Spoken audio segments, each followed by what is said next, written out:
কারবালার ময়দানে পেঁচার সাথে কি রহস্যময় ঘটনা ঘটেছিল? পেঁচা ইমাম হোসাইন রাদিয়াল্লাহু তাআলা আনহুকে কি বলেছিল?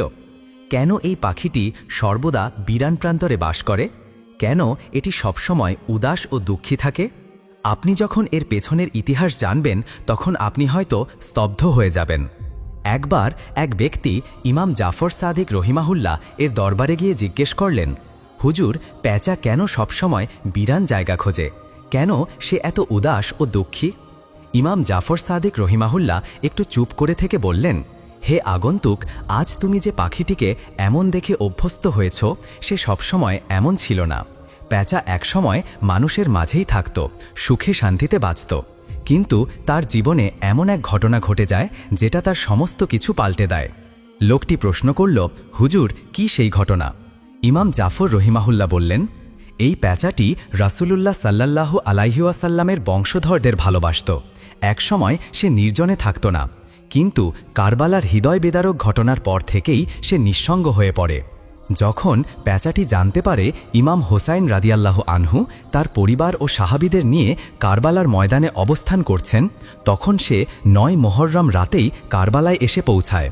সে ইমাম হোসাইন রাদিয়াল্লাহু তাআলা আনহুর কাছে এসে বলে, হে হোসাইন, আমার জন্য কি আদেশ?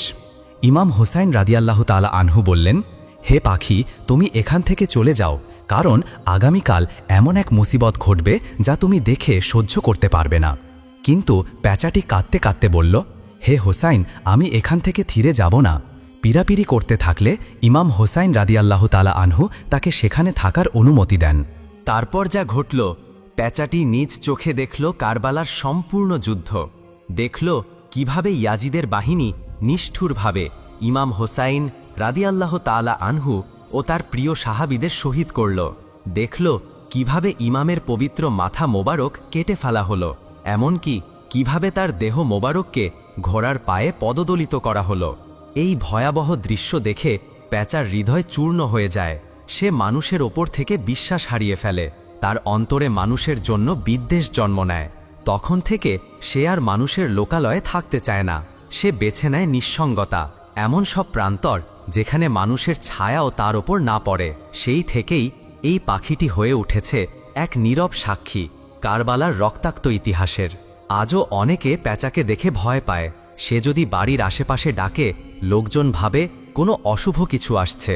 অনেকে তো পেঁচার ডাক শুনেই বাড়ি ছেড়ে চলে যায়। কিন্তু বন্ধুরা, এই পাখি কোনো অলক্ষী বা অপয়া নয়, বরং এই পাখির চোখে ছিল কারবালার কান্না। এই পাখির হৃদয়ে আজও বাজে ইমাম হোসাইনের শাহাদতের হাহাকার।